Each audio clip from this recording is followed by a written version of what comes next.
So, nice to be here. Sally very graciously, so at least you know my name, Sally very graciously introduced me. And before we do a little meditation, I'll just tell a little bit of, what would you call it, nuts and bolts about the Course. We'll talk about more nuts and bolts later also, but I think the idea of this kind of study program has been emphasized by Lama Sopa Rinpoche to provide within our own mandala, the FPMT, a place for people to be able to study the Buddhist teachings in depth, the way that our teachers did, in a sense. You know, the same kind of texts that they studied after they studied the Lamrim, and they might have had the occasional lecture and tantric empowerment. But my own teachers, I know I've always been impressed by their, not only their practice and their good heart, but the fact that they were also learned. And that's one of the qualities that's considered very important. So, although you might have the expectation that this will be just a nice, easy-going course, for the most part this one may be, we'll try to get a little bit of rigor involved in it, and it'll be a little bit, at times, demanding of your intellect. I happened to see on the internet the other day, someone mentioned that they had what's the word, rented or bought Robert Thurman's, there was some video CD or DVD of his teachings on Buddhism. There was some review, you know how they have the users' reviews, and someone said, "Oh, this is so boring, it was misrepresented, it's just a lecture about Buddhism." And I thought, well, you know, what did you expect? You know, Hollywood drama or something like that. So if you've come and, you know, I hope no one leaves here saying, "Oh, you know, I don't want the DVD." That's a little bit just like Robert Thurman's. I think probably Robert Thurman's DVD is very excellent, but so what I'm saying is that if you've come just for amusement alone, you might be disappointed. Okay. We will have an exam at the end, and hopefully most of you will have the courage to take that. You know, like when you do a tantric retreat, at the end of a retreat you do a fire puja, and you kind of settle in your mind, "I've finished." You know, and in the same way, an examination is a very good way intellectually and emotionally to put, what do we say in California now, modern days, closure on the whole experience of having done the Course. And so I wouldn't, you know, I would recommend to you that you think seriously about that, taking the Course for credit like that. And over time, we'll have a little, either a booklet or a certificate in which will be, every course that you do, there will be some seal that you have done that course at this institute or some other institute. And when all of the courses in the basic program are fulfilled, you'll be able to sit for a final exam and receive accreditation that would you know, be something significant. I think many years ago in our mandala, there was a feeling we wanted to try to get accreditation from universities for the courses we gave. The universities are very hesitant unless you're giving their curriculum and taking all sorts of other kind of courses that we might not feel are so important in the evolution of spiritual development. And I came to the conclusion after some time that that wasn't so important, that our own accreditation was perhaps more meaningful, as in the old tradition of the theological seminaries, where you sowed the seme, the seeds of spiritual realizations. And if you received some degree from a theological seminary, you were considered within that tradition someone who was a valid teacher within that tradition. So, although we may not offer you an MA or you know, some other Western degree, the certificate at the end of this kind of course within the Dharma circle, I think, will carry some weight. So, why don't we begin with a little bit of meditation and motivation. Try to sit comfortably. Relax your body. Relax your mind.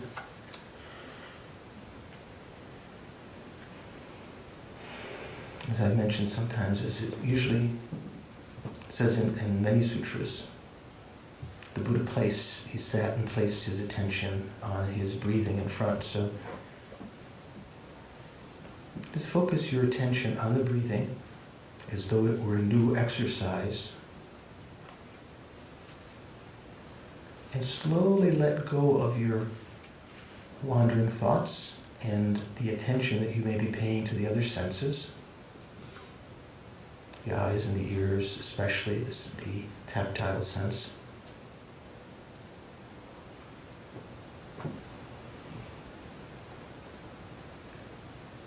With an analytical mind that's recognizing when you're breathing in and when you're breathing out.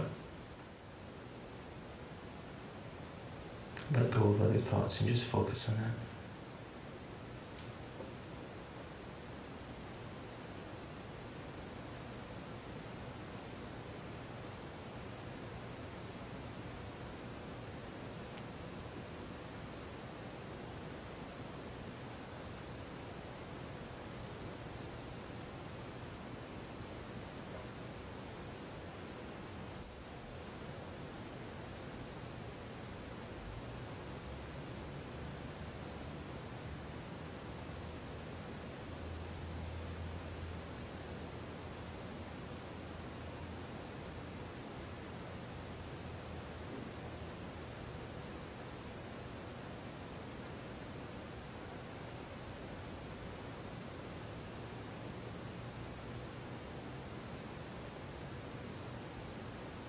You can use various antidotes to help to bring your attention back to the breathing. Just the alertness that recognizes you've gone astray and pulls back your attention. Begin as you notice the fish-like thoughts under the surface of your mind. Conceptual thoughts partially being paid attention to while you're watching the breathing. Try to extricate yourself from those. Put more and more of your attention just on the breathing.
And after some time when the mind is partially beginning to clear, follow one breath up as though it were going to the crown of your head, down to your throat as you breathe in to your heart chakra. And leave your attention there. It's just a device to help you get away from the cerebral area where we tend to think we're thinking.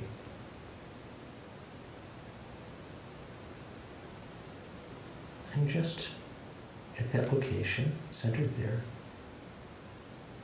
withdraw your attention away from the senses like a turtle, tortoise, withdrawing its limbs. And just watch the mind.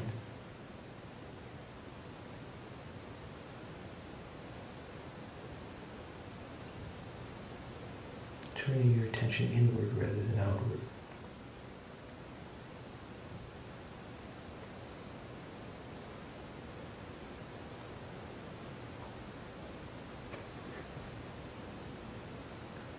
Over time, you'll see the consciousness itself has no particular color or shape.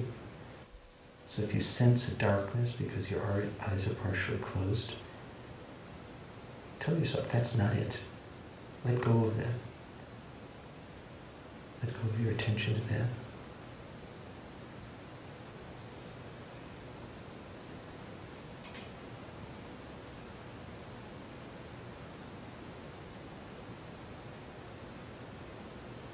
try to concentrate on the quiet instance at first between the thoughts.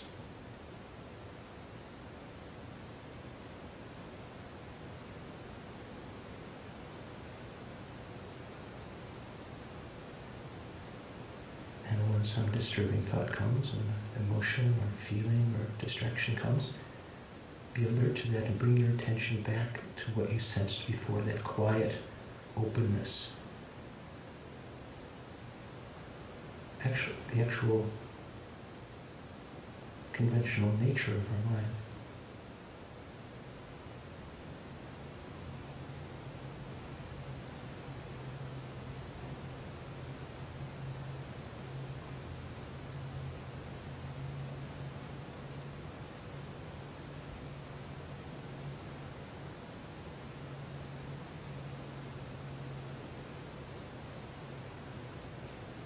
Our mind is actually of a nature, what are called clear light.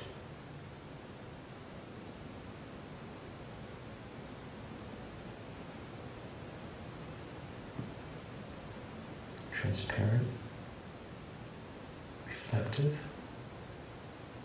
The clarity in clear light can refer to its ability to reflect anything that impinges upon it, like a mirror, without effort. Also, it's non-obstruction to thoughts. It's immaterial nature.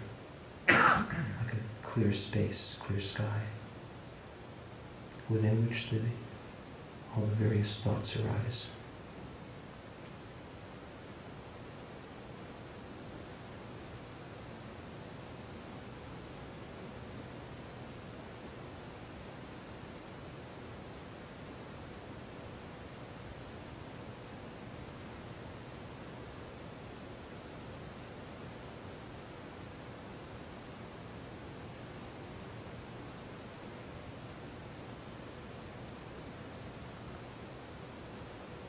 Sense the flow of the mind.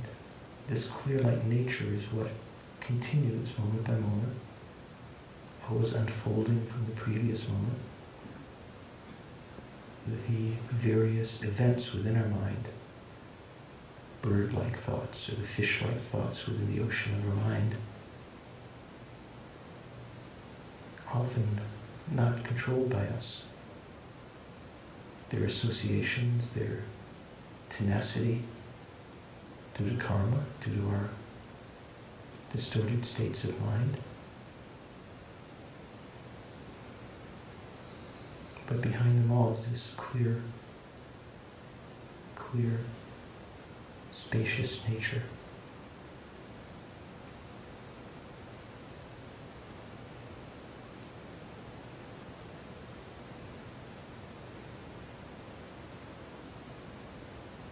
For a few moments, let go of the sense of the body. Bring your attention away from that, because that's appearing to your mental consciousness just as a construct.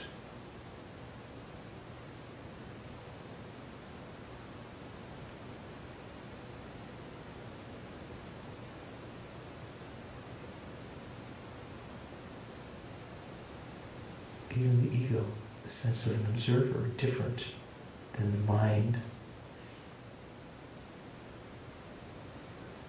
That's just a construct also. You can take your attention away from that and refocus it on the substratum of the mind.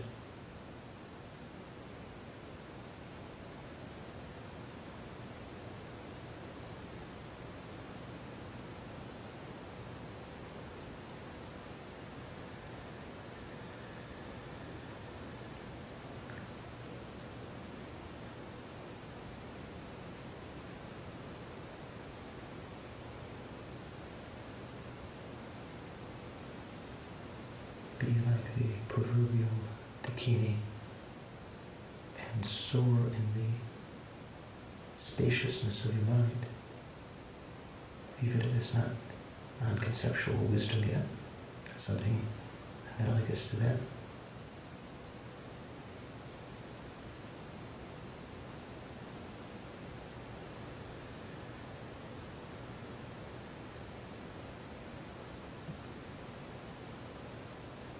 I'm thinking how incredibly fortunate we are to be human this one short time, although quickly passing.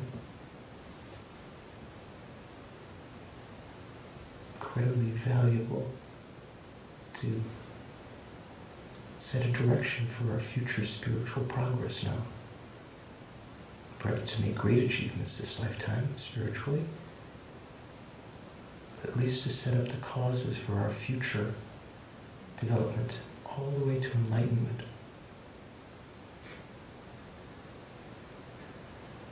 Many sentient beings within the universe are mothers. I like to think in the matrix of time, the tapestry of time, we've all, as filaments, our mind streams have embraced in various times and been separated at others.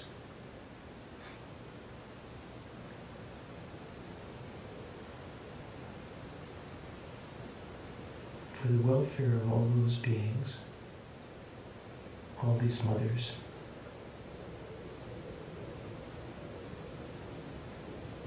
who are, many of whom are protectors, many of whom will rely on us for their spiritual development, their eventual enlightenment.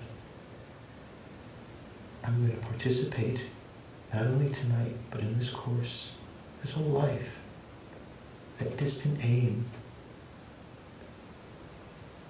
of developing myself totally, awakening from the sleep of ignorance to become enlightened, to perfectly serve sentient beings, effortlessly, spontaneously, with incredible compassion, knowledge, skillful means.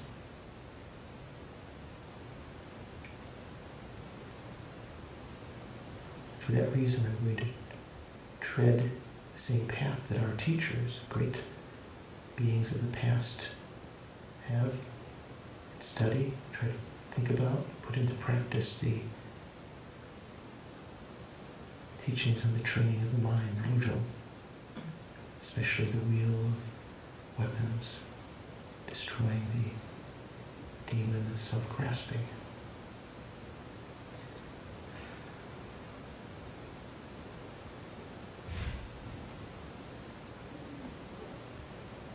See if we can set a very strong motivation right at the beginning of this course, even the whole series of our teachings in the future. This is the only reason I'm doing this, not to become learned, to spout facts to others, to become admired by others, but to benefit myself and others, ultimately.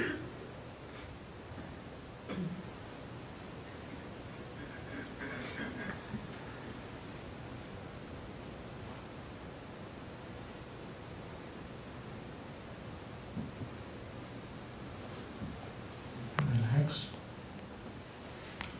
Bring your attention back.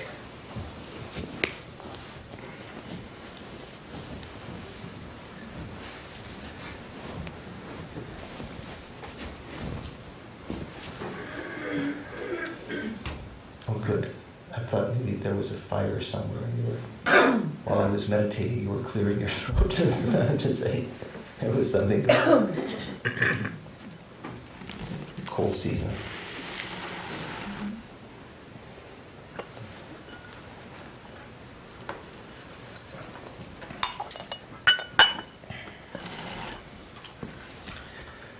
So, I don't consider myself either a scholar or a practitioner, or someone with just good heart. Those are sort of the qualities that they often attribute to practitioners. But somehow, maybe I created the karmic cause to have a chance to talk about the teachings, because I've had a very strong interest in studying and had the incredible fortune of studying, actually fulfilling that wish, studying with my own teachers, Lama Supa Roshi, Lama Yeshe, and His Holiness the Dalai Lama, and his tutors, also some great Sergon Rinpoche and many other great lamas. And I hope that, although I don't consider myself, especially in such a profound teaching like this, to know anything about it or to have actualized it, as my great teacher Geshe Sopa, whose commentary is in this book. If you have a chance to get, still might be worth our talking about it, kind of as discussion and study, and over time, when you have a chance to receive the blessings of this kind of teaching from other lamas, maybe that our groundwork now will, give rise to some sprouts. So this is the main text that we'll be studying, that Lama Zopa Rinpoche and some of his colleagues, the other Geshis who were Rinpoche consulted about what kind of curriculum to have. The particular text is one of the two texts that's in this, that's called they translated it as the Wheel Weapon Mind Training. I think some years ago in Dharamsala there was a translation, John Landau, our good friend John Landau, and Alex Burson, and Sherpa Tulku and Kamala Rinpoche, they translated it and they called it the Wheel of Sharp Weapons. If you happen to have this, although the two fellows who helped Geshe-la in the scholarly side, quite scholarly, if you've read some of it, maybe sometimes they might seem a little bit skeptical of Tibetan tradition or Buddhist tradition, something. I almost get that feeling sometimes. I'm not sure. You can take that with a grain of salt, I think, and kind of skepticism. This particular kind of genre of teaching, do you know what this is? It's called the Lojong. Have you heard of that kind of teaching before? Do you know what Lojong is? Well, how would you say Lojong? How would you translate it into English? Transforming your mind. Lo, here, in a sense, it's a word that might be one of two Sanskrit words. It's not quite clear because we don't have the Sanskrit original. It might be the word that is referring to consciousness in general, like manas, or it might be, which we often, when we talk about Lorik, the course that we'll be teaching on Thursdays, awareness in general. It might also be talking another word that kind of means thinking or the thought. So in a sense, it has to do with training or purifying the mind or the thought, especially the two kinds of bodhicitta. The Lojong teachings became very famous in Tibet as an adjunct to the Lanrim teachings, which you've all heard of, right? The stages of the path teachings. Lojong, in a sense, seems like it's a different kind of thing, but it's a particular way of presenting the teachings to develop both the conventional bodhicitta, that we'll talk about more and more, to define if you don't already have a clear image of it, and what has come to be called the ultimate bodhicitta. Do you know what ultimate bodhicitta is? We talked about in the seminar last weekend. Engaging bodhicitta. Taking on the action with wisdom. I need one of those horns.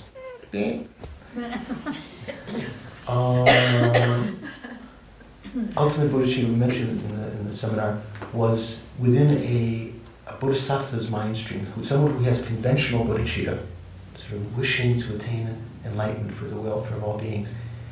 It's their apprehension of ultimate truth.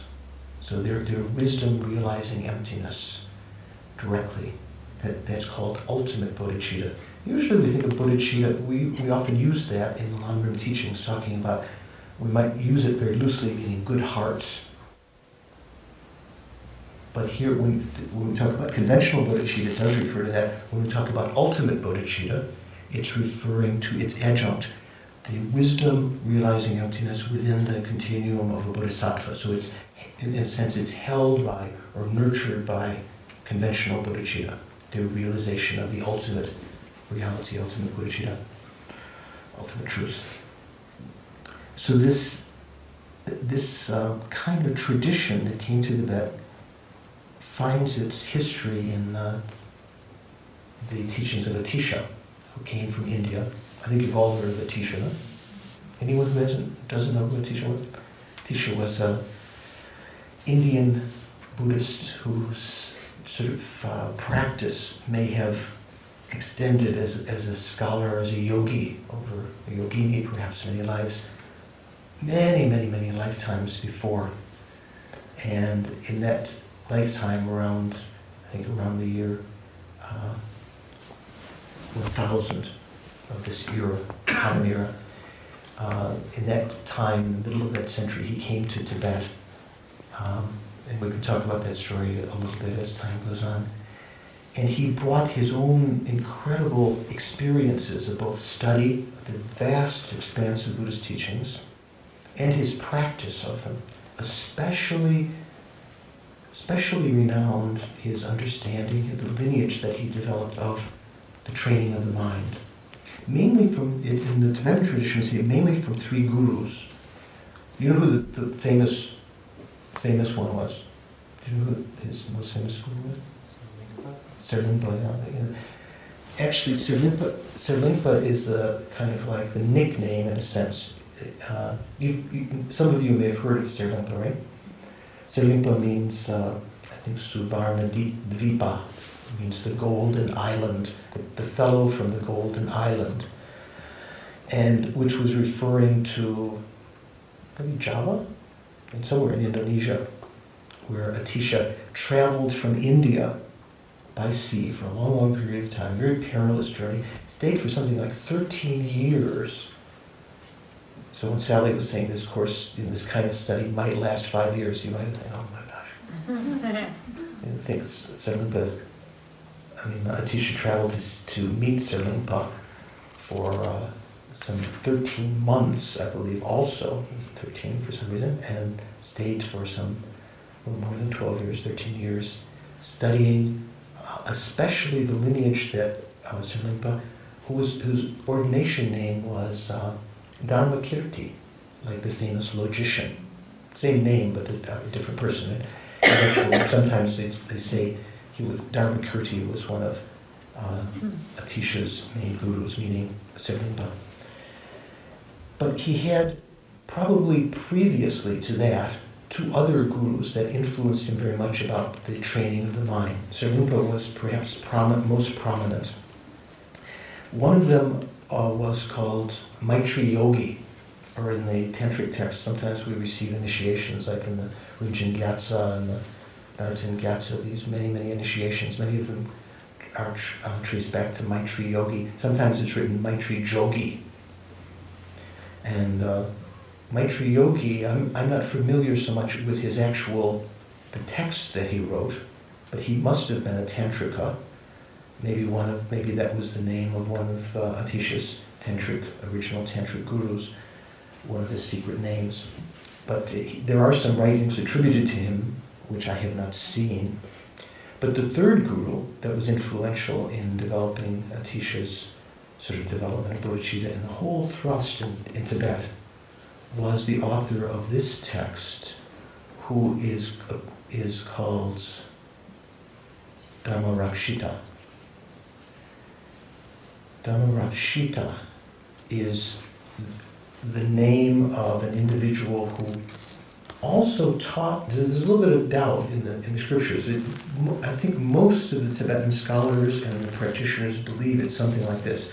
Dharmarakshita was one of Atisha's main gurus who nurtured him when he was first a monk and taught him the practice of the Shravaka path, the strict discipline that was prevalent still at the time, what we might sometimes refer to as the Hinayana path, or we might refer to as the Theravada today. Atisha actually took those vows. He took ordination when he was young, and Dharmarakshita apparently taught him the Abhidharma. You know what the Abhidharma is? Abhidharma means higher wisdom, one of the etymologies of that. So of the three baskets of Buddha's teachings, the Tripitaka, you've heard of that? The Vinaya Pitaka, about discipline, the Sutra Pitaka, mainly, seems like it's about everything, but mainly talking about the methods to develop single point of concentration, higher training of concentration. And the Abhidharma Pitaka, mainly talking about higher wisdom, how to develop a higher kind of wisdom, especially in the lower Abhidharma, talking about the selflessness of persons, and then later in the Mahayana Abhidharma about emptiness of all phenomena. So he was Atisha's teacher, and sort of seems like quite close guide, guru, but perhaps someone who, because of the conditions that were existent in India at the time, where the Mahayana monks were integrated into the monasteries, where some were practicing also the Shravaka path. Kind of like you get the feeling that in Shantideva's case also, he was living in a monastery. Not only was he a practitioner of the Mahayana, Shantideva, you know who I'm talking about, right? Shantideva, who wrote the Bodhisattva Charyavatara. He also was a great tantric practitioner, and because of his secret practice, the people thought he had no realizations. So there may have been an intermixing, in a way, of practicing in different levels of the general Shravaka path, which we might call the Hinayana, the general Mahayana Bodhisattva path that are exemplified by these teachings, and even people practicing Tantra in secret, even living within the monasteries. Not banging their drums and blowing their trumpets at night, but practicing in a very secret way. So it seems that Dharmarakshita, who was the author of this text, was someone who took the guise of a Shravaka teacher and studied those texts to develop himself, but also having that interconnection with and exposure to the Mahayana, developed an incredible appreciation for and development of his own mind. Especially Atisha praised him for helping to develop compassion in Atisha's mind stream. And the two texts that are translated in this book are attributed to Dharmarakshita. So there's some scholarly debate about who he was, whether he was one of Atisha's sort of lojong gurus. But generally in the tradition that's come down to us today, from the Kadampa tradition, it's considered that Dharmarakshita was one of these main lojong teachers of Atisha, and someone very influential in developing Atisha's mind. So he apparently, it's said that he helped to translate, Atisha translated this text with his disciple Drondempa in Tibet. But there's some doubt about that, so you have to check for yourself. Usually when we talk about the training of the mind, it's worthwhile just sort of putting it a little bit in perspective. One of the other, this is one of the three famous lojong texts. Okay, there were three gurus that were influential in development of Atisha's mind in terms of bodhicitta, like this, the training of the two bodhicittas. There are also three famous lojong texts that we particularly study. Do you know what they are, any chance? 7 points and 8 points. I always get those confused, but 7 points, 8 points, and 9 points? no. Oh, okay. I just Cut it out. So that's right. I think that one of them is a very extensive teaching, elaborate teaching called the 7-point training of the mind, which is very much connected with Atisha's presentation of the teachings and is revered in all of the different Tibetan traditions. The Kargyus study it, the Nyingmas study it, the Sakyas study it, the Geluks study it, and they've sometimes had their own presentations of that. In fact, the text that is right here, the mind training like rays of the sun, is a commentary. Can I hold that up for a second? People see. This is a commentary on the 7-point training of the mind that we'll be referring to sometime. And sort of very comprehensive and sequential, kind of like the stages of the path approach, everything in a sequential way, but still revolving around lyrical, poetic presentation, but still having an exposition that's quite logical and sequential. There's another teaching, not quite as extensive in its size, but just as profound, called the 8-point training of the mind. Have you heard of that? His Holiness often gives teachings on the 8-point training of the mind. That's considered one of the 3 great Lojong texts. And 8 verses. What did I say? 8 verses? Did I say that? You said 8 points. 8 points. 8 verses. 8 verses of training of the mind. Sorry. 7 points, 8 verses.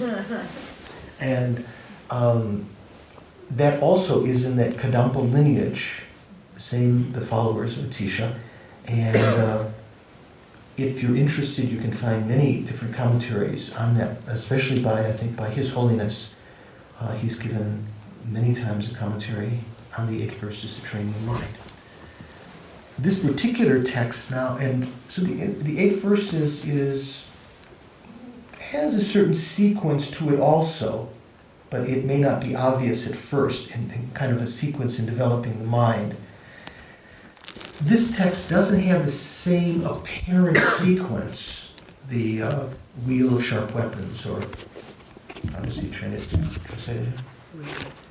The wheel weapon mind training.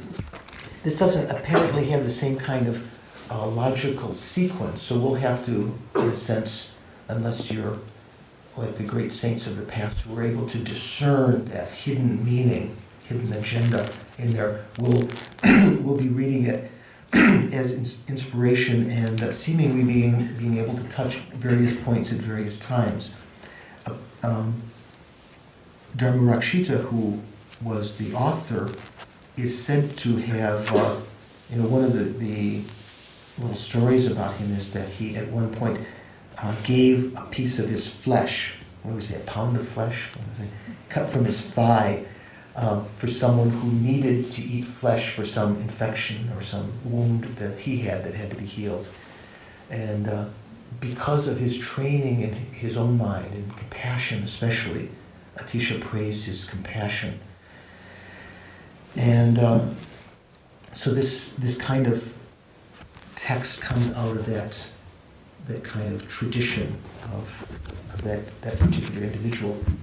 I find it kind of interesting, so that maybe it can kind of inspire us that, and I think this is something that the Tibetans also took it to mean, that it is possible by studying these general teachings, Sharlakayana, if you're also exposed to and have that nurturing of Mahayana, even if you're not attracted to it at first, you see by studying wisdom, you see the truth of it, the logic of the Mahayana, and you yourself can become a great practitioner of that. So this has a longer name. Here it's just called the Wheel Weapon Mind Training. Lojong Sonja Korlo.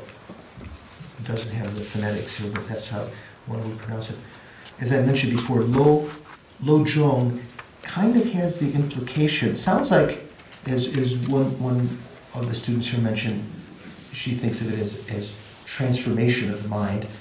It apparently to the Tibetans, the scholars and the practitioners, it has the implication of both a method of purifying the mind, because Zhongguo can mean to purify, and also to train the mind, maybe development of the mind through purification, especially by training in the 2 bodhicittas, the conventional bodhicitta and the ultimate bodhicitta.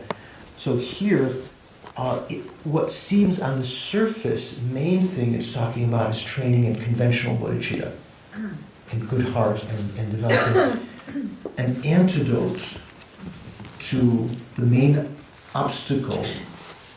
I'm going to put a lot of adjectives there so it makes it too complicated. An antidote to the main obstacle to developing bodhicitta. Does that make sense? What's the main obstacle to developing bodhicitta? Ego grasping. Pardon? Ego or grasping at any appearances, but particularly. Oh, okay. Is that right? Sure. Is there a difference? You said cherishing. Self-cherishing. Self-cherishing. Now, this is good. This is really good right at the start. Can you distinguish, do you know the difference between what's called self-grasping and self-cherishing? I'll get everyone's name slowly, so I don't. What, I forget you. Yeah. Diana. So self-grasping would be grasping like an inherently existing self. Self-cherishing, like based on grasping this inherently existing self, then we cherish ourselves. Something like that. Self-grasping is the basic ignorance that is, say, renowned or criticized as the, renowned maybe is not the right word, as infamous as the root of our cyclic existence. And has various varieties. The principal one is one, as Diana said, that's grasping to all phenomena as truly existent, some kind of findable reality there. I think, from what my teachers tell me, the real taste of that is first experienced, as in the Theravada teachings, when you first experience it with respect to the personal ego, when you see this I, this guy or gal that seems to be back there, the taster, the controller, the meditator, when you see that that doesn't actually exist the way that it so convincingly seems to exist, when you recognize that selflessness of the person, then you can start to see what it means, from what I understand, you can start to understand what it means that other outer phenomena are empty of some kind of self-existence. We attribute a similar kind of self, not like a living being, to the wristwatch or to your Toyota or your whatever. We attribute to all phenomena a certain kind of self-existence. And so that is what's called ego, that's what's called grasping to true existence. And when we talk about the difference between that kind of grasping, say grasping to the ego, first of all, when you talk about it with respect to the self, grasping to the sense of self. When we say grasping, here it doesn't mean kind of like, grasping at straws. It means apprehending that self and going along with it. What's the word? Assenting to it. Sometimes that gives me some flavor. I don't know, different words may give more meaning to you. And the language itself is just an aid in trying to find the right direction. So when we talk about self-grasping, it means a mind which is apprehending the sense of self and adhering to it, holding on to it, believing that it's true. It's an ignorant consciousness. It's a basic kind of ignorance. Actually, it's kind of a wisdom. It's called a misdirected wisdom, a distorted wisdom. You might say, well, how can ignorance be wisdom? Actually, it is. It's very nice to think that way because, when instead of thinking, I'm so ignorant, then you can think, wow, therefore I'm so wise. I have the potential to be so wise. One of my Dharma friends, one of the former nun, I thought she had very good perception of some things, talking about how many times people have very low esteem because we feel, I've got so much desire, I'm not a good Dharma practitioner, so much lust or so much attachment. But really that is itself also a misdirected, energy. That energy can be, if directed in the right direction, positive for your spiritual growth. It's something that can be constructive. All it is just, what we want to do is we want to be happy. But we're looking in the wrong direction for that. We're attached to things that don't really ultimately bring us happiness. Even in the short term, oftentimes, isn't it? If we could, once we start to understand what is the cause of happiness, real Dharma happiness, that same energy can be changed and can be redirected into that more positive, constructive direction. So also, instead of thinking, I'm so desirous, so lustful, you think, I'm so desirous, so lustful. You can think of it as a positive quality too. So So that's on one hand. This is the self-grasping. But there's a difference. When we talk about the antidote to, I would say the obstacle to developing bodhicitta, that's not the main obstacle to developing bodhicitta. It's a mind that has developed because of that self-grasping that in Tibetan we call Rang Chenzin Gilo. Rang means self. Che means, or in that compound it sounds like chen, but che, this word means to cherish, to really consider very important, like your, I don't know what do you cherish? Your shawl. Probably some of you have very nice pashmini shawls or something. You cherish it, or your carpet, or your car, or something, or ourself. We cherish ourself. Something that you consider very, very precious. Rang Chenzengi Lo, the same word lo, as in lojong. Maybe that's kind of the flavor of that lo, training to overcome, purifying that Rang Chenzengi Lo. Maybe that's one of the meanings also. So this is not a Rang Chenzengi Lo or self-cherishing, is a part of the complex of our mind of egoism. Egoism is a combination of grasping to the self, believing in it, which is then gives cause, gives condition for all the rest of the delusions to rise. But the other aspect of egoism that makes it even worse is our selfish attitude about it. I'm best. Not only do you conceive of the self, but this one is the one I have to protect and take care of. As my teacher Geshe Sopa often says many times at the beginning of his discourses, very, very profound discourses on wisdom and other things, Geshe trained very much in the bodhicitta for a long time, saying from his own experience how we always want ourselves to be, we always consider ourselves to be lovable. Others should love us. We should be considered right. Our opinion should be taken into consideration. And that kind of mind is more the Rang Chenzengi Lo, the self-cherishing attitude, that part of the complex of egoism. So egoism, in a sense, our big enemy, there are two antidotes to it. The ultimate bodhicitta, the wisdom that realizes emptiness, is the antidote to the self-grasping, right? Bodhicitta, real cherishing of others more than ourself, is the antidote to the self-cherishing thought. So they themselves, those two thoughts, self-grasping and the self-cherishing thought, are kind of like the hindrances, the obstacles to developing bodhicitta, conventional bodhicitta, and ultimate bodhicitta. So just to put a little bit of perspective on that. So this text in its longer name, anyone has read it here somewhere? What's the actual longer name? Maybe it's on the, something like the wheel of sharp weapons, or the wheel weapon destroying the demon of self-cherishing, something like that. Oh, let me see that. Oh gosh, it must be on here. Anyway, we'll see that is what's on there. That's the actual longer name, and usually called Lojong Sonja Koro in short form. Okay, we'll see the longer form. This translation, it's the wheel weapon that strikes at the enemy's vital spot. Okay, that strikes at the enemy's vital spot.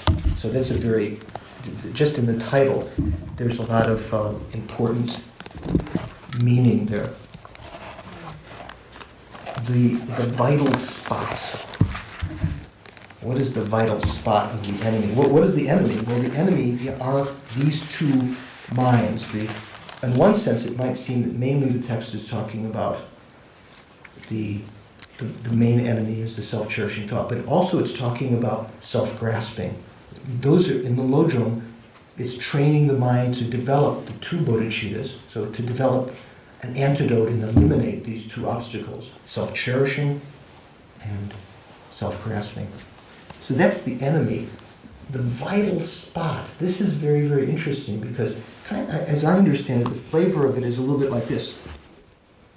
If you know the right way to do something, if you know the vital spot to attack something, you can do it very, very easily. Otherwise, you might flail away for a long, long time and not get anything done.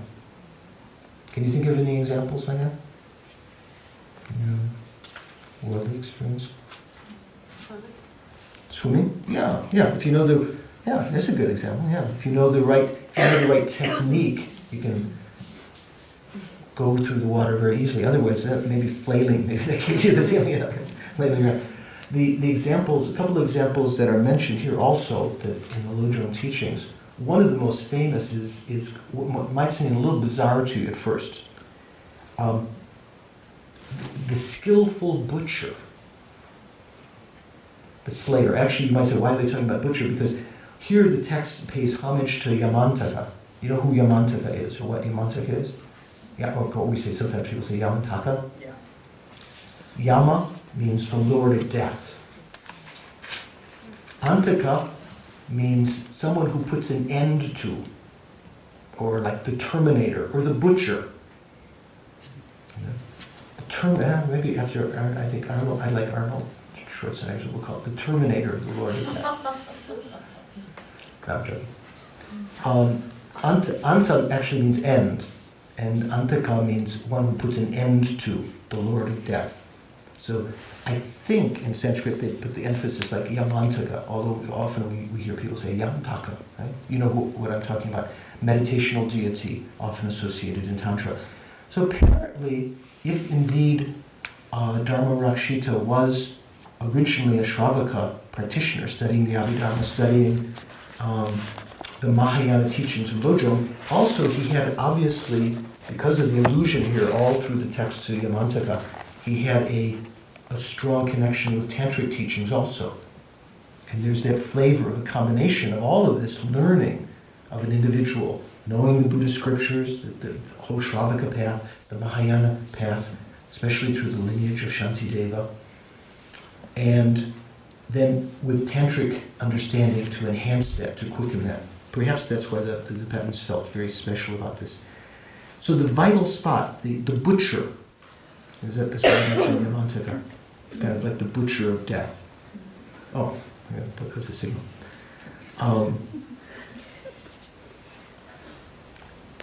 The different kinds of butchers. The worst butcher, someone like, would be someone who comes out with a club, maybe a cave person, comes out with a club and beats the poor animal.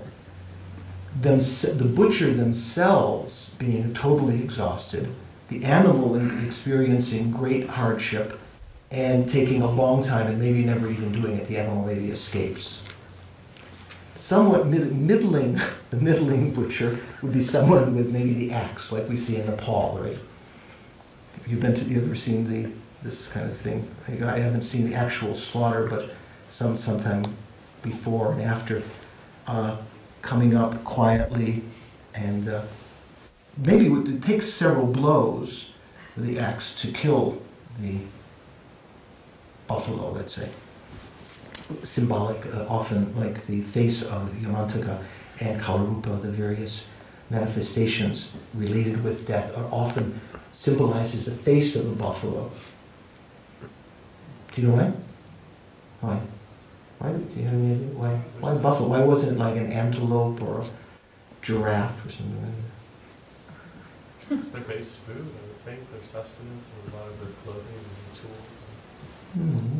Lama Zopa Rinpoche was Lama Yeshe's disciple. Lama Yeshe he would say something like, Lama Zopa Rinpoche makes me feel like a buffalo. Like the implication being, Lama took the aspect of being more relaxed. Things. The implication being, like a buffalo, we don't know that time is passing. That we're being led to the Lord of Death. Just like that buffalo is being led by the little girl by the nose. And we just go through life, eating our cake and candy and having our minor stories and our, traumas and depressions, unbeknownst that we're being led to be slaughtered by the Lord of Death like that. And so Lama was actually praising Lama Zopa Rinpoche's enthusiasm, always making prostrations, always making mandala offerings, always busy, as though, time is short. So the skilled butcher is the one that knows the vital spot. I don't know if there's some, there must have been some like this. They have their little kit. Just open it up, some big needle. So they come up to the buffalo, they place their hand on the buffalo, they place it in some vital spot. I'm not sure where it is. Where would it be? Behind the head somewhere? They place that needle in, the buffalo expires. If you know the vital spot without flaying around, you can cause the enemy to be destroyed. So although as gruesome as that may sound, you might not like any kind of evil-sounding analogies like that to be used. You might say, "Oh, that's un-Buddhist. We're vegetarians." There's great meaning to these kinds of analogies. So you keep an open mind. Also, like for some people, dislike the sort of militaristic, martial kind of analogies in Buddhism. Foe destroyer. Things like that, the enemy destroyer or something like that. But there's great meaning to that, so keep an open mind. So the skillful, so here it's talking about, how did you read the timeline? Oh. That strikes at the enemy's vital spot. That strikes at the enemy's vital spot. The wheel of sharp weapons, or the wheel weapon that strikes at the enemy's vital spot. So the implication meaning, with skill in the two bodhicittas, you can help to destroy. If you know the right way to study, you can develop the wisdom to overcome your ignorance of self-grasping. You can develop bodhicitta that knows the vital spot to touch, that self-cherishing thought. Otherwise, your whole life, you're doing superficial meditations, you're saying words. It's good, you're creating some karma, of course, but you may be flailing around a lot and not making much progress. So somehow, I always admired that kind of explanation. Maybe I was a butcher in previous lives, I don't know what the reason is. But I've always admired that kind of explanation of this title. If you know the vital spot, the way to do something properly, you can make rapid progress. You may see analogies this coming week if you think about that. If you know the right way to do something, it makes a big difference. So that's what this is talking about, how to develop that wheel weapon, sharp weapon, which is going to destroy these two enemies, the vital spot. What's the vital spot? How do you get rid of self-cherishing thought? How do you get rid of ego grasping? We can just say, "Oh, you just meditate on shunyata." But what does that mean? You have to know you have to find the vital spot, how to meditate on shunyata, right? How to meditate, I'll just do Tonglen. You know what Tonglen is? Meditation of giving and taking. If you don't know the way to do that meditation, you're going to be doing it for years and not make much, you can't touch the self-cherishing thought. If you do it in the right way, in one 5-minute session, you can purify the karma that may be causing you to die right now. There's one individual, maybe you know the story of some individual, I believe, you know the story I'm thinking of? Some individual that had AIDS, and Lama Zopa Rinpoche mentioned to them how wonderful it would be if they meditated on compassion, I think also Tonglen, and they did for some time, and then they had a remission, spontaneous remission. Is that the right word, spontaneous? And they went to the doctor, and the doctor said, "This is cool. What did you do?" And they said, "I did this meditation." And so they were very amazed, and he related this to Lama Zopa Rinpoche. And Rinpoche was very, very pleased and said, "Oh, how long did you meditate? Was it weeks or months or what?" And he said, No, it was just one session. It was so powerful that tears were streaming down his face, really feeling the suffering of others and wishing that he could experience that now for them in his suffering. That's kind of like the vital spot, doing it in a very special way. Maybe he's someone that trained like that in the past, did very good karmic connection with it. We might just be, I'm breathing in the suffering of all sentient beings. Breathing out all my good qualities. Doesn't, just saying that doesn't do anything. You have to know the vital spot. Okay. So I think that's kind of the flavor of the title here. The wheel of this Soncha Korlo. Soncha means weapon. It can be it usually means a sharp weapon, like like an axe or a whatever. But a Soncha Korlo means wheel or chakra. I can't remember the whole name in Sanskrit, but it's one of these weapons also that was mythologically existing in the Hindu mythology. One of the weapons of the gods. It was on the outside many sharp, like swords that like in the meditation on Yamataka, if you're familiar with that. And there's a place to hold it in the center, and one would fling this at the enemies. One of the problems with that is very dangerous. If you don't do it right, you can imagine you're going to cut yourself. Or if one of the implications is that it can come back to you. You throw it in the wrong way, kind of like the boomerang.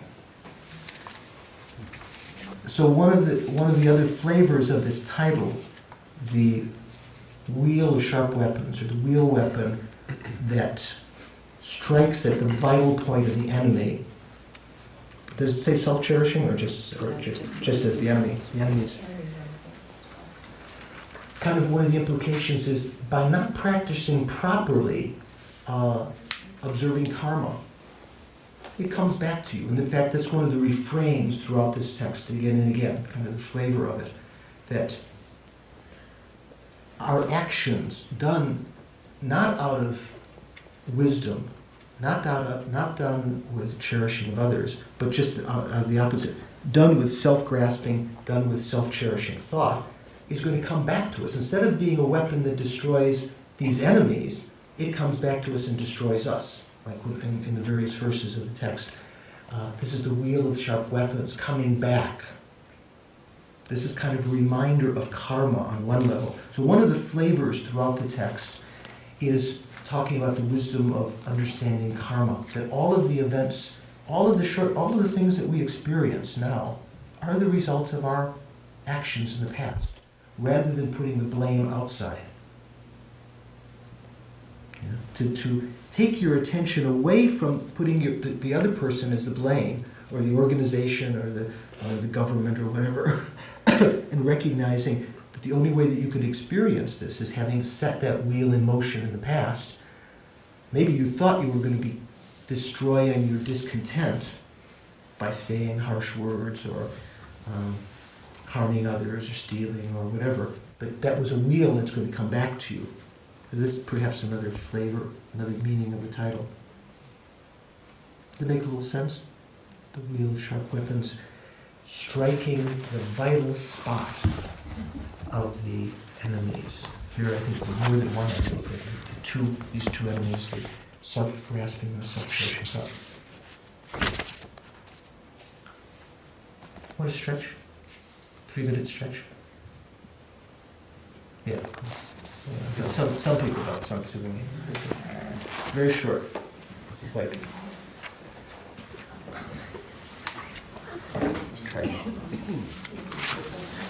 Did you get enough stretch? You didn't stretch at all. You didn't need. Okay.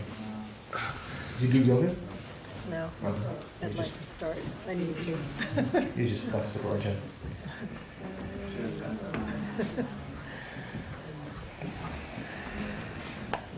So the three main Okay, so we're gonna start now with your permission. Okay, very good. So I Venerable asked if we would have a chance for questions. So first, I was just going to say, you started to give us a list of three main texts. It's a 7-point mind training, 8 verses of training mind, and the wheel of sharp weapons. And the wheel of sharp weapons, or the wheel weapon, however you want to translate it. Yeah, these are considered the three main lojong texts that the Tibetans consider very sacred. There's a text called the Hundreds of Lojongs, Lojong gyatsa. Gyatsa means sort of hundreds, means lots. There's like maybe more than 100 in there. And these are all found in various versions of that. The 8th verse is one of the most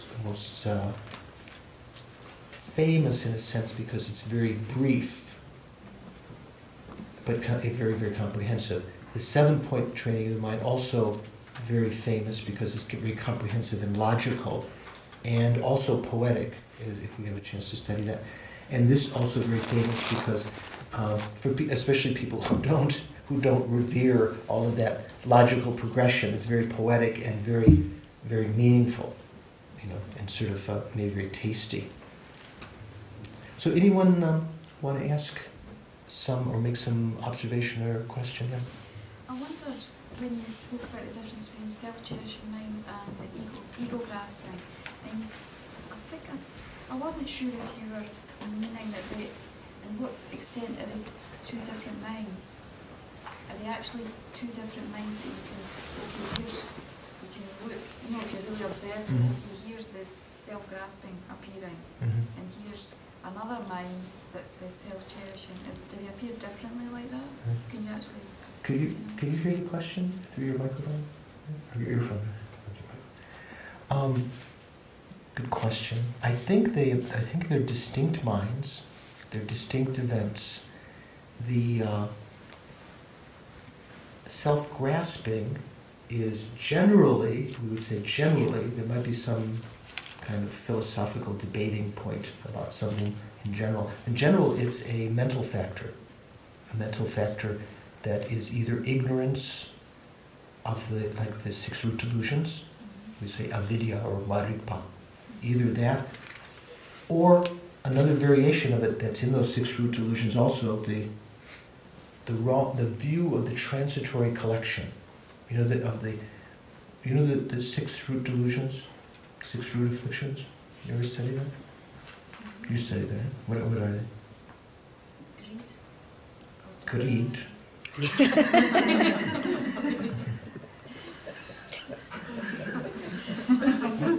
You're probably thinking of, it sounds like it has to be the list from 7 deadly sins or something like that. Attachment. So attachment perhaps is how we might also be translating it. Maybe that's how you could translate it, greed also. Greed, well, okay, attachment. What else? Anger. Pride. Jealousy. No, doubt. Doubt. A certain kind of doubt, afflicted doubt. Ignorance. So I put those 3. I put those 3 because those are kind of the 3 poisonous minds: ignorance, attachment, and hate, and anger, and then pride and afflicted doubt. Sometimes people say jealousy because in some presentations in Tantra, sometimes we talk about some other presentation, jealousy is involved in that, but that's not here. The 6th one is called afflicted view. View. Not wrong view. In fact, this itself has 5, I like the finger thing here, has 5 types. So there's 10 altogether. 5 views and 5 non-views that are called the root delusions. You could call 10 root delusions, or you could call 6 root delusions, right? Afflictions, right? If you call 6, the 6th one is afflicted view. That can be divided up into 5. So one of those is the famous one called wrong view. Okay, so the 6th one is not itself called wrong view. It's just many kinds of afflicted views. But the main principal one of these 6, usually when you enumerate them, the root of all of them is called, can be translated, the view of the transitory collection. It's very similar. It's a subset, let's say, of ignorance, of this 6 root delusions. Ignorance, if you may put it first. This first view is a subset of that. Does that sound too mathematical? Can you actually make the distinction now between the afflicted view and ignorance? Because the wrong view of the transitory collection of those afflicted views. Okay, this is the main one. That's the root. What it does is it views the. What is your name again? Bonnie. Bonnie. let's say in Bonnie's continuum, in your mental continuum, there is a mind that it's referring to, this is something we'll talk about in low rig, it takes as its observed object, or the referential object, conventionally existent Bonnie, which does exist. Merely imputed Bonnie. It's referring to that. But it apprehends it wrongly and believes that there is a truly existent Bonnie, truly existent self. So this is according to the tenets, the prasangika tenets, highest tenets. So the wrong view of the transitory collection is like ignorance. It's grasping to true existence, but it's grasping to a particular thing as truly existent, to the self in your own continuum. Like if I think of Bonnie and I think, oh, Bonnie's the regional coordinator, she's truly existent regional coordinator, or, truly existent. That's not this view of the transitory collection. It's only within my own continuum, if I'm conceiving my own self-identity, referring to just the conventional George that does exist and misapprehending that, perceiving that to be truly existent, that's called the view of the transitory collection. It's not called the wrong view of the transitory, although it is wrong. It's called the view of the transitory collection. So in a sense, in the lower tenets, they take that to mean you view the transitory collection, that is the five aggregates. Does it make sense? Collection of parts. You view, the lower tenets say it, the etymology is kind of like that. You view that transitory collection and conceive of it to be a permanent, partless, independent person, or self-supporting, substantially existent person. And it's various levels of subtlety. But the Prasangikas say that's not exactly right. It actually views something that does exist. It is actually, it's referring to the referent objects, its observed object, is the conventionally existent person, and it's misunderstanding that. It's conceiving it, the conventional person, the person, to be truly existent. So it's, and in the low-rig course, we'll talk about this kind of differentiation between referent object, observed object, and object which is being apprehended, and so forth, and conceived. So that is an ignorance grasping to true existence, but it's of the various kinds of ignorance grasping to true existence. It's just one particular kind in my continuum, right? I have other ignorances grasping to this transmitter as truly existent, to your red jacket is truly existent, to the house is truly existent, to this book is truly existent. Many kinds of and also to my own aggregates. My form aggregate is truly existent. All of those are examples of ignorance in general. The wrong view, the view of the transitory collection, is just viewing one particular thing, the self-identity as truly existent. I forgot who asked that question. Was it me? No. Well, I was just asking. Another bigger one. Okay, what's the bigger That's one? part of that one. Okay, what was it? I forgot. It was just, is there a difference between the mind of, is the mind of self-grasping, of ego-grasping, the same mind as the self-cherishing mind? Or is it, can you identify them differently? They are different. They are different. For instance, if they weren't different, we'd run into a lot of problems, because it's said that even the Hinayana Arhats, who have eliminated self-grasping, still have self-cherishing thought. So there are various levels of subtlety of it. In a sense, some part of self-cherishing is eliminated as you realize egolessness. I remember Lama Yeshe saying, the Mahayana path, the bodhisattva, has self-cherishing thought until the end of the seventh bhumi, until the three pure bhumis, 8th, 9th, and 10th bhumis. So I think what he was meaning was, in a subtler sense, that there is a kind of there's a gross, maybe one could say, there's a gross self-cherishing that is the obstacle to developing bodhicitta. Then there's another kind of self-cherishing that is a remnant of the ignorance grasping to the self. Even when that ignorance, and so that kind of self-cherishing that's very related with self-grasping is eliminated as the self-grasping is eliminated. But then there's still a stain of that self-cherishing, that egoism, that complex of egoism. There's still a stain of that, and you know the famous example, right, of self-cherishing, like the odor in the sandalwood box. Or so you have a box, and you have sandalwood in it. You keep in India, you kept some of your linen in there. All of the linen would take on the odor, the fragrance of the sandalwood. Even when you took out the sandalwood, there still be the fragrance of the sandalwood inside. The kind of thing we think of is do you have it here? In the winter, in the summer, you put the woolens, in the spring you put the woolens in a big chest with what? Cedar, traditionally. Nowadays it's kind of like mothballs, right? Camphor or something like that. Even you take all that camphor out, or the cedar preferably, there's still an imprint of that. You know, you've taken out the gross thing, the camphor, the mothballs out of the thing, but there's still the imprint of that's imprinted itself into the box, stuck in there. Or and they also mention garlic. You know, sometimes even you have some vessel with garlic in it. You take out the gross garlic and you clean it out. There's still some odor in that. So that the self-cherishing thought is, in a sense, encompassing various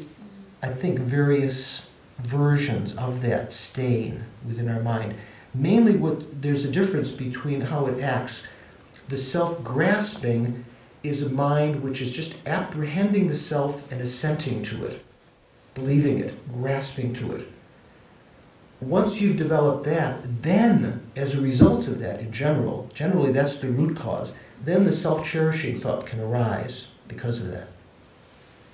But we have the stain, we have a continuity of self-cherishing thought, self-cherishing attitude anyway, even when this self-grasping is eliminated, like the example of the mothballs or the cedar chips in the vessel.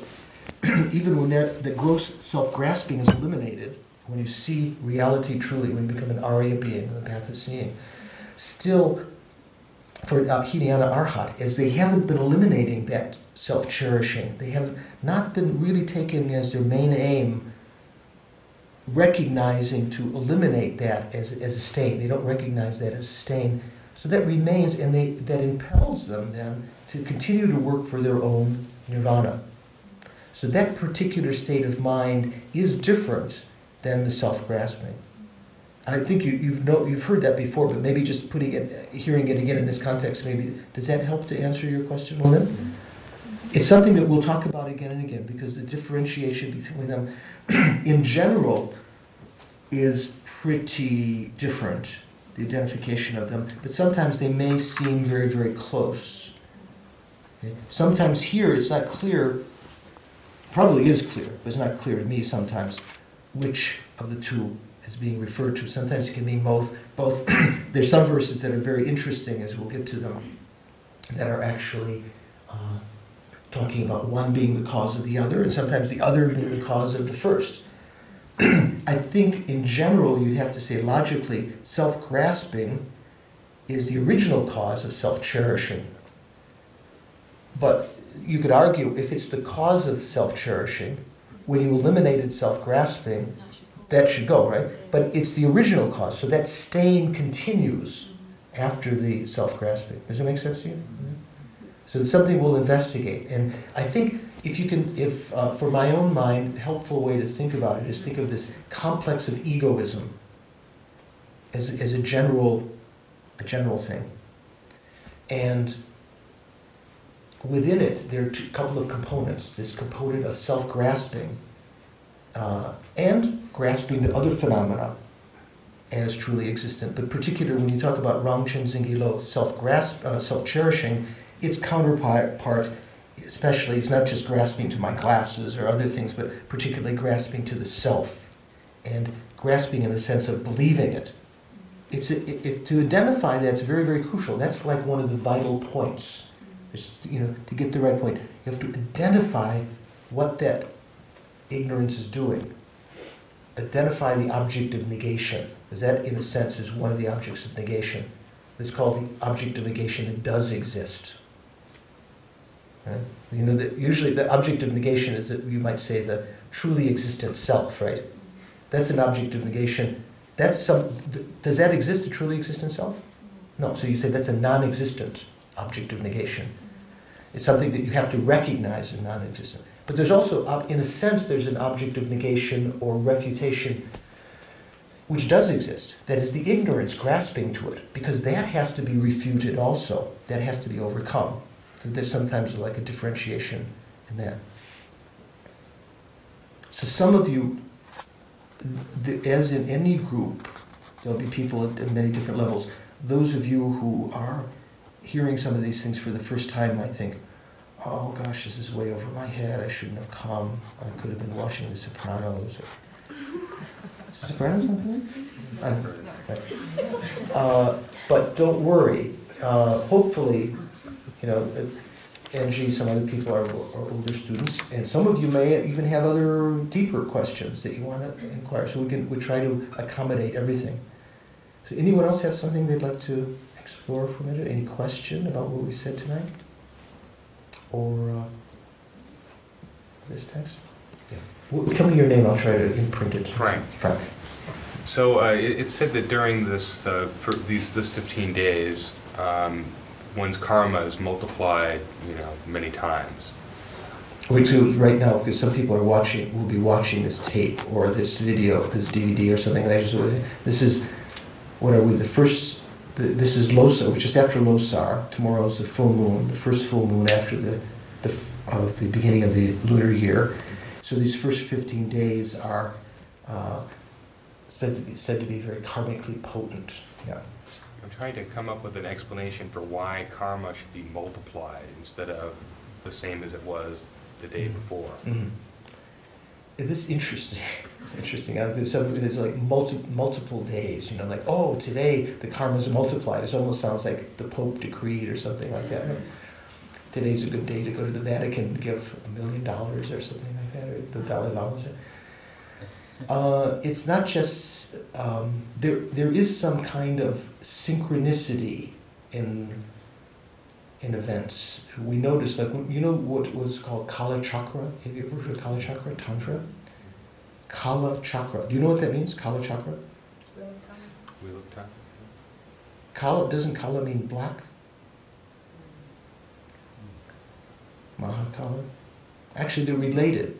Same. He says, when we say, your time has come, it's sort of the implication, the word black and time also are related like that. And time also in the sense of your time being finished, death and so forth. Kala Chakra means the wheel of time, just as usually. And there's a outer, inner, secret, different kinds of Kala Chakra. In a sense, there is an explanation, there's acceptance in Buddhism of a certain synchronicity. When certain things are happening in the outer world, certain things are happening within us. And we might, as modern people that believe in science, we might try to find some causal relationship between them. The fluids in our body are moving like the tides in the ocean as the moon goes. There might be something there. But also sometimes you might call them acausal. Things are happening because of general karma ripening at the same time in various places.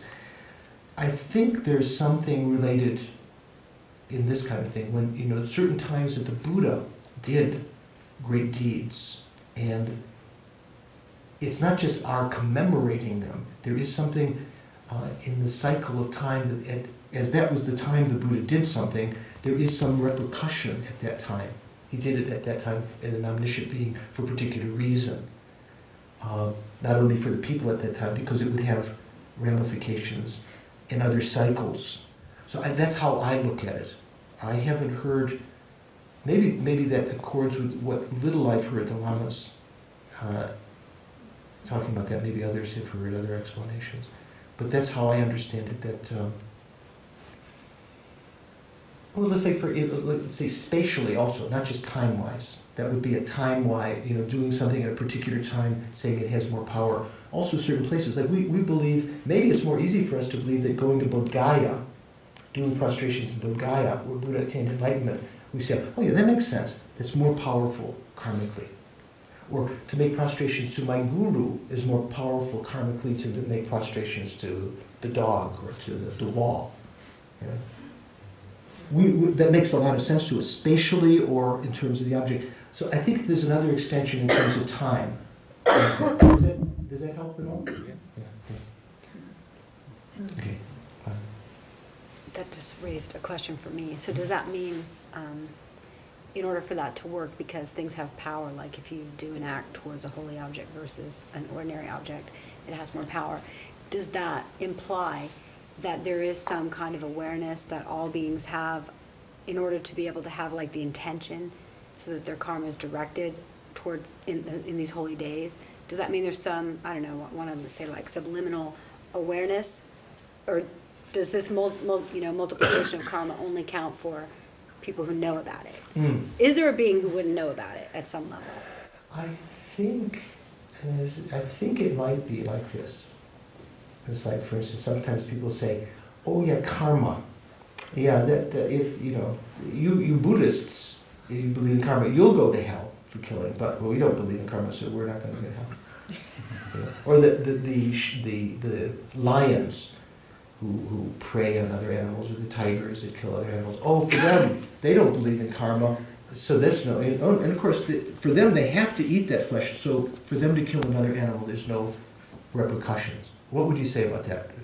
I think you could easily argue that there's some innate awareness, though, of even because of our self-cherishing, that we wouldn't want that done to us. So even at that most basic level, I think there's an awareness. So our actions tied to awareness. The lion wouldn't want that done to them, but I'm not sure that is why. If you have no intention, can you create karma? If you have no awareness and no intention. Sure. You could step on ants and things like that. Is it possible to have no awareness and no intention? You can, as you're walking along, you can accidentally step on ants, and that can have some karmic repercussion. Even you walk, you see an image of the Buddha, or you walk around a stupa, you had no idea that stupa was there. There's some karmic from the side of the object, from the synchronicity, doing things at a particular time, a particular place. But even to be there, from a Buddhist perspective, means you've created the karma in the past to be there. Like we see, when we go to Bodh Gaya sometimes, we see the poor people there, poor dogs with what's called mange or something. And we think, oh, the poor, they're just miserable. Actually, in some ways, they may be incredibly fortunate to be there, to have the karma to be there at that time. There's the incredible mixed karma. So, good questions. So what I would like to see, Brian, one last question. Could I ask you to spell a couple of the terms that you used? Okay, I'll try. The translation of self-cherishing, Rang Chen Zin Yilo. Rang, R-A-N-G. Like if we're just, you don't mean in Tibetan, you mean like phonetically, right? Yeah. R-A-N-G, Rang, not Rang, as in wrangling and ding-dong. Rang. Actually, it's C-H-E, but because the next word in Tibetan has a certain vowel at the beginning, it's pronounced Chen, almost like C-H-A-N or C-H-E-N. Rang Chen Zin, maybe D-Z-I-N, Zin. Rang Chen Zin Gi, G-Y, Lo, L-O. So Lo means mind or awareness, as in Lo Zhong. Gi is a genitive particle, means of. Rang Chen Zin. Zin means to hold, to grasp. Zinpa means to apprehend, to grasp. Especially in this complex, it means grasping, holding tightly. Che means precious or dear. So to hold as dear, that Chen Zin, those two words together, means to cherish, to hold as dear. Then maybe that helps sometimes to understand better. What's meant here, this cherishing thought, means to hold the self, the Rang Chen Zin Hilo, to hold the self as dear. So it's a little bit different, like when in the Venerable's question, what's the difference? Is there a difference between self-grasping and self-cherishing? This is a mind that has, on the basis of a self, either is manifest, the person has not realized emptiness, or because of the remnant of that, still thinking the self is very important. I have to attain nirvana. I have to do this. I have to be happy. Others, not so important. Actually, I wanted to read something in here that I thought was very topical. Let's see if I can find it here. It's talking about this egocentric thoughts, especially self-cherishing. With this kind of attitude, you put yourself at the center. If you want to look later, it's on page 45, at the bottom. With this kind of attitude, you put yourself at the center. You hold I, self, or me, as paramount, and feel that everything is mine, that it belongs to me, that I possess it. Sounds like America, doesn't it? This type of thinking starts with my mind, meaning my mental continuum, my body, and continues from there to my house, my family, my property. You can have so much mine that it can go on and on forever. So he's quoting a verse of Shantideva's here. Since all calamities, fears, and sufferings in the world have arisen from self-clinging, meaning self-grasping, what have I to do with that great demon? It's a rhetorical question. I should get rid of it. So in this verse, Shantideva is saying that the root cause of attachment and hatred is the egoistic view of a real personal identity. When you have this wrong view of a real personal identity, then you also have what is called self-cherishing. Okay, self-cherishing attitude, Rang Chenzingi Lo, sometimes translating lo as attitude. This means preferring yourself, your mind, and body to the exclusion of others. Before you hear the Buddha's teachings, you will always be inclined to the egoistic view, the view of a real personal identity. Later you'll see through study that this view is faulty and harmful, but you will still not be able to attack it. You won't get the vital point. You'll continue to hold on to that part of your mind and be influenced by others. That wasn't the phrase I wanted. That was just important, but that wasn't what I said. Okay.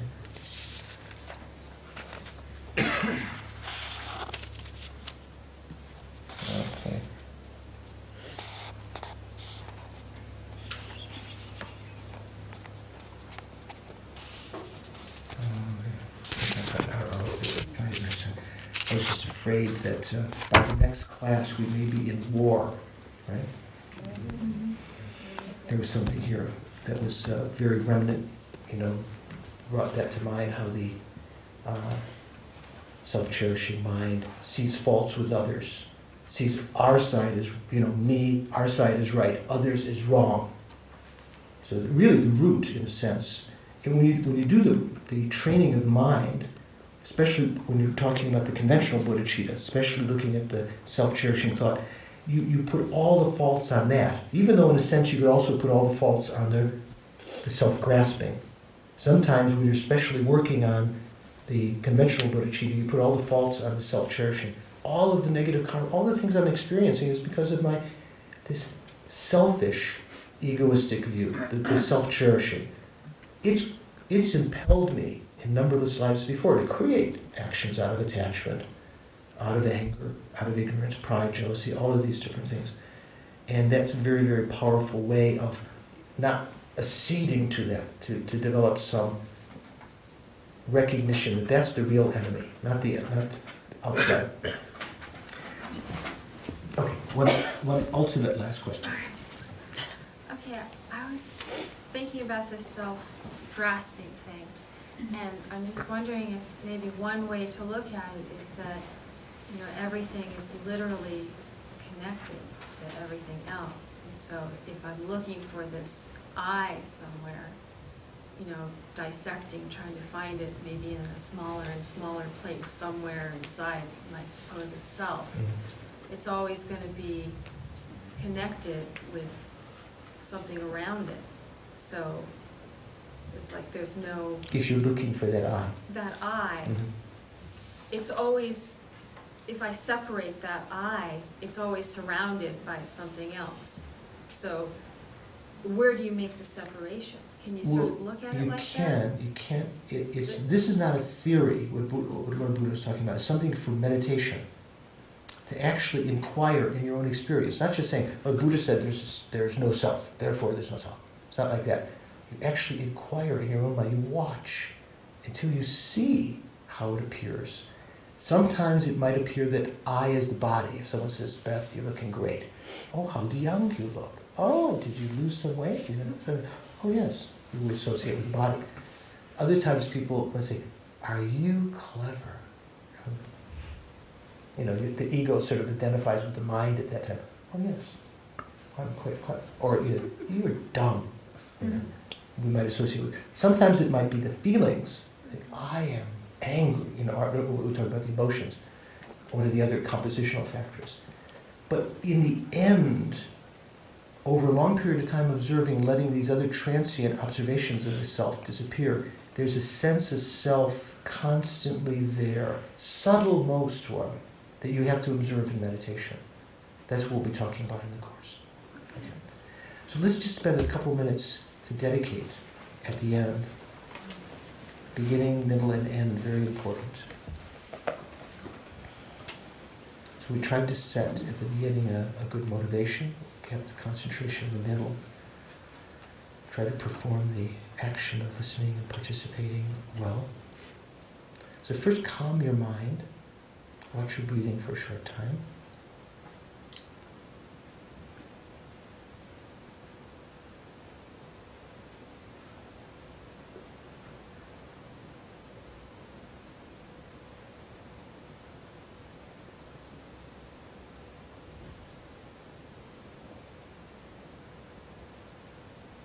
And as we'll say in the Lower class, see if you can develop a subsequent cognition, a remembering consciousness in this case, of the clarity of the mind. Try to go back into that meditative quiet again.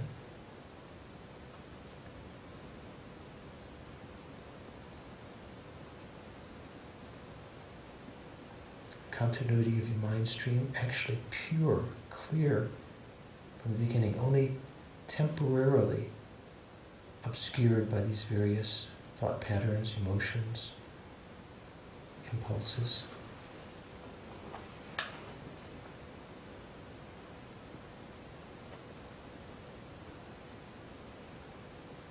And within that clear mind, think, this evening I've created some virtuous karma, especially because of the motivation at the beginning. Thinking about Mahayana teachings, due to this result, due to this cause, karmic cause, the imprints left in my mind stream, I will definitely experience some pleasure within cyclic existence, contaminated pleasure, because our minds don't yet have uncontaminated wisdom. We may call it pleasure in cyclic existence, but rather than it ripening in some way that I just experience at one time in the future, with egoism gone, I'm going to dedicate this merit, make a strong wish. May it become a cause of my continued spiritual development up to and including Buddhahood. May this be one more causal element in developing that state for the welfare of myself and all beings. My self-perfect aim to develop the Dharmakaya, no more problems, total bliss, the welfare of sentient beings, the ability to emanate the various form bodies, and teach the Dharma. Due to this merit, may I quickly develop the two bodhicittas, the basis of renunciation, ascend the bodhisattva path, have the fortune to meet Tantra in this very life, and achieve enlightenment very, very quickly for the welfare of all sentient beings.